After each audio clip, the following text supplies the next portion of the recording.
Hi guys, welcome to a Warcraft game with MasterMoist. This time we are continuing the series of 1v1s with him, and it's still on Hammerfall.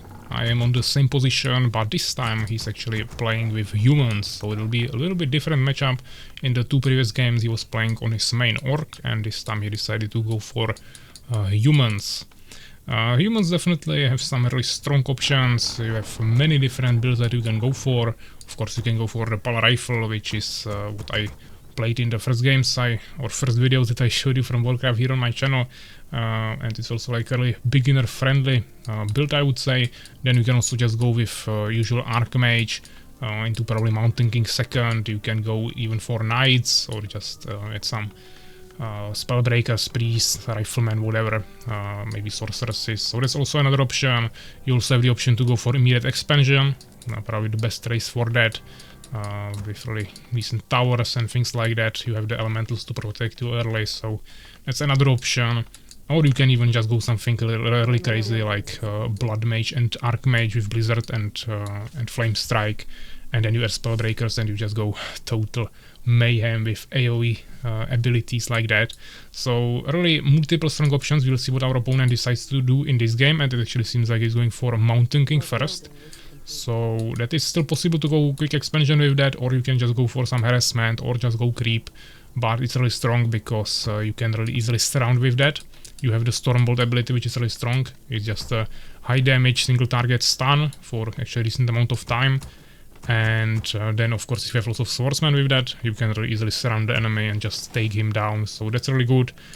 Second hero with that is usually Blood Mage, I think, so you can transfer more mana to the Mountain King and stun more frequently, but you can also just really easily go Archmage with that and use the aura that regenerates mana quicker, plus we have the elementals, so it's maybe actually even better.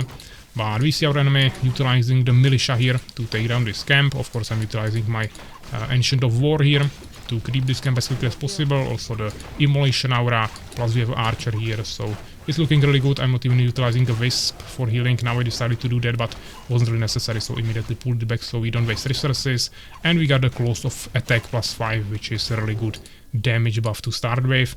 My opponent got only Cloak of Shadows, which is definitely not gonna help him too much in this matchup. He could probably even sell that. But I mean, this item is definitely good, yeah. I just don't think it will be too useful against me here. It's not like I would have like 50 ghouls on that army that could surround him and then he might need this. I have some archers there that are not even that dangerous for him. Demon Hunter that will rather mana burn him than kill, so I don't think this is too useful for him here, but it's still a nice item of course, and if he sells it he will still get some resources. But we already creeped second camp. We got the Ogre Strength. Of course it's really hard for him to take this, even though with militia he definitely could, but he rather goes for this safer camp. But it definitely gives me a huge lead if I can quickly creep this stronger camp with the Ancient of War and then go for the other camps as well. But my Ancient of War is still kinda damaged, so this was ideal. I might need to eat another tree there. And here I have a Wisp Scout. He actually sees it. He attacks it and just takes it down without me even detonating it.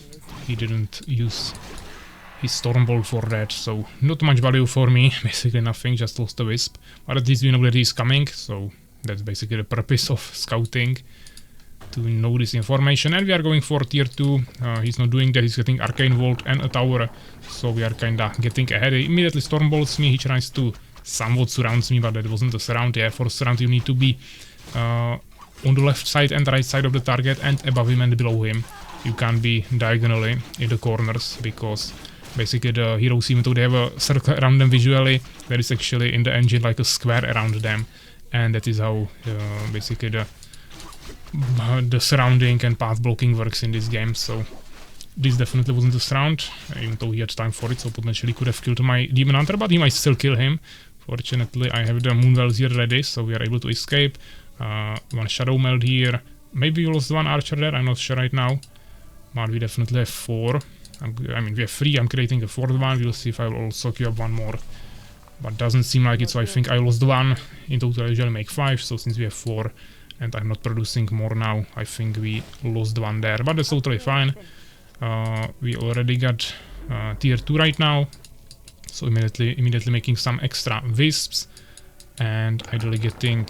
yeah, actually, here as he was harassing me, I forgot to build a hunter's hole, so that was a huge mistake.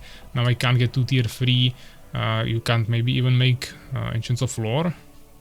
Yeah, maybe you can't even make Ancients of Lore. Or maybe you can get... Yeah, you can get tier 3, but you can't make Ancients of Lore. That is why you are making the hunter's hole. I wasn't actually sure what requires the hunter's hole to be finished, but that is the Ancients of Lore, so we can't get our Geryads or Bears. But I'm just rather investing into tier 3 and Ancients of Wonders, which is our shop. I should also get a second hero now, but first I want to get level 3 on my Demon Hunter, which was pretty easy here on the strong camp near the gold mine. And now I will just send one wisp to the middle and buy the hero. While here we just clear it. Yeah, we also got Ring of Protection and Wand of Illusion, which is pretty decent. Can help quite a lot. Tomb of Intelligence, not the best item, but it's okay. Here we buy the Naga Sievage. Our opponent is also clearing the expansion now, also got level 3, but a little bit later than us, and he definitely has way less items. Even though now he got a replenishment potion, which is actually quite decent. It restores her mana and health of combat. He also got lots of peasants here. Almost seemed like he wanted to make an expansion there, but I guess that was just militia to grip it faster. His wood is kinda good, so he could have afforded that, definitely. He's on 32 population, while we are on 29, so he's actually a little bit ahead now. Here I saw him with my wisp, so rather immediately retreating. He's also using the AoE heal that you can use from the Arcane Vault. But I'm immediately going for the second gold mine as well. Trying to clear this rock golem. He stunned me, but we don't really bother with anything. We pick this up. Period of Vitality, which is 150 extra maximum HP, which is always good. Utilizing on the melee hero now, and he kinda attacks me here from the back. And I have the low hero there, so that's really dangerous. Fortunately, he didn't Stormbolt me yet. I mana burn him. He goes for my archers, but his swordsmen are going for my Demon Hunter. Now he stuns him. And hopefully I can cast the Town Portal. Yeah, I did. I casted Shadow Melt on this low HP archer, removed it for a second to deal some extra damage, and we actually killed the footman there. So even though he attacked me in a really vulnerable situation, I was actually able to get a kill there without losing anything, I believe. Or maybe you lost one archer? No, I don't think so. So we really didn't lose anything there. Of course, now I had to drain all of my mana, Moonwells, but it's still okay. We have both of our Ancients of Lore. Tier 3 is now finished. We have the shop. We are getting actually a tower here because he's pushing me, and he also has the defend now, which is really strong against my archers. But I have really strong defensive position, as you can see. Just can't get there with the melee units. I'm hitting him with the trees. I'm preparing the tower here, so it's limited amount of time. I have the Immolation here, which is totally broken against so many swordsmen. Unfortunately, I don't have a single heal from the Moonwell. I should probably here buy the item to get Night for like 30 seconds and regenerate some energy on the Moonwells, but fortunately I was able to focus down his hero and bring him to low HP to force him to retreat, and I also managed to kill one footman there, so that's even more value for us. We have one wisp, so we know that he's not expanding here, and this expansion was actually not even conquered yet, so he cannot expand there either. I could now cancel the Ancient Protector, but it's not that big of a deal, and having the tower at our base will make it basically unpushable for him. But this is a really nice build for the matchup that we have here. Yeah, I have the Moonwells kind of hidden behind the trees that can actually hit the enemy. I have one narrow entrance, here I have the tower, so this is basically unbreakable for him without siege units, which is actually really good for us. Now we just have to make sure that he doesn't expand, and ideally if we force him back, we go for some creeping to not fall behind on levels, and we should be totally fine. Outside of that, we just wait for the bears, and we should be good to go for a timing push. But we still have 5 more population, so now I'm getting the master training for the bears, so we can actually turn them into bears. And I'm making one more bear, which is 4 population, I believe, so with that we are on 49. I didn't get a single Dryad, we have only 3 archers, so we might lack a little bit of damage, but we should be really tanky. And since he was going mass footman, he also won't have much damage, so I think this is totally fine. We can just kill it with the heroes and it will be totally okay. And from the Immolation I should also get lots of value in terms of damage. Here we rejuvenate one of our Druids of the Claw, and now I have the master training, so we can turn the Druids into bears when we want to. Also I have tier 3, so maybe I'm going to buy a Orb of Venom now. That would be also a totally valid strategy here. He killed one of my wisps, and not a big problem. I'm immediately turning into the bears, buying the Orb of Venom, transferring the Wand of Illusions to my Sea Witch, and she also has 200 mana greater mana potion, so that's really good. I can use it during the fight for even more damage, and we also bought one potion of healing for 250 heal for my Demon Hunter, so he just doesn't die somewhere if I won't be able to keep him alive with just rejuvenations. And we also bought the Moonstone, which is the item used to block the sun as it's written here and turn on the night for few seconds. I think it's like 30 or something. Yeah, last 30 seconds, yeah. We could also keep this, but right now we are kind of playing with time, so I want to go as quickly as possible, check his expansion. We are almost level 4 Demon Hunter, Naga Sea, which is level 2, which is okay for now. We have 4 bears, 1 Judith of the Claw, 3 archers, double hero, and we immediately get for his shop, which is kind of squishy building, so we can take this down pretty easily. It has even less HP than a farm, and same armor, so it's really easy to take down. He has 2 arcane towers here, so I don't really want to fight under them, but now he teleported into the middle of my army. I immediately focus down his Blood Mage, of course, that's a really easy kill, and here it's not too big of a problem. We just heal everything with rejuvenations, get into him with the immolation. He has 2 Griffon aviaries, so he was definitely trying to get Griffon Riders.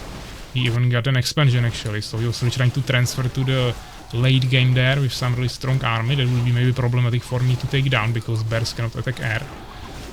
So I could only use my heroes, now the archers, and maybe I would make some Jirads, but overall it would be definitely difficult to deal with the Griffons. Fortunately my timing push was timed pretty well, so he wasn't able to get to that, and we just totally destroyed him and he called it GG. So yeah, definitely the strength of the timing was definitely really important here. 31 units produced to 25 of his, so in our favor. Kills even better, 21 to 35. Archist army, he wasn't even on 40 yet. Experience also basically double. 2 kills on our side, and resources kind of balanced. We had a little bit more, also better tech percentage. And as always, I had less items, but that's already a tradition. So yeah, I think kind of interesting game. I think he just invested a little bit too much into the infrastructure and trying to get to the Griffons. Of course they would be good if you could get into them, but he also had a really bad position now when defending. I had the big bears, I didn't have as many ranged units, so if he stayed closer to the towers and just teleport into the middle of my army, I think it would be way better for him even with the footman. And he could stall me for a while before he got the Griffons. Maybe then he could push me back and turn it around, also get the expansion there, so lots of ways for him to still play it for a little bit longer and just delay my attack a little bit to potentially get to the things he wanted to get to. Fortunately for me, he just kinda threw it by teleporting into me, and that allowed me to pretty easily take out his whole army together with the heroes, and after that it was GG. But yeah, so nonetheless, really nice game. I think I have one more prepared for you in terms of the 1v1s with MasterMoist. I think it will be against Undead or something, so we will try all the races there, but that will be for the next video. So thanks for watching and take care, guys.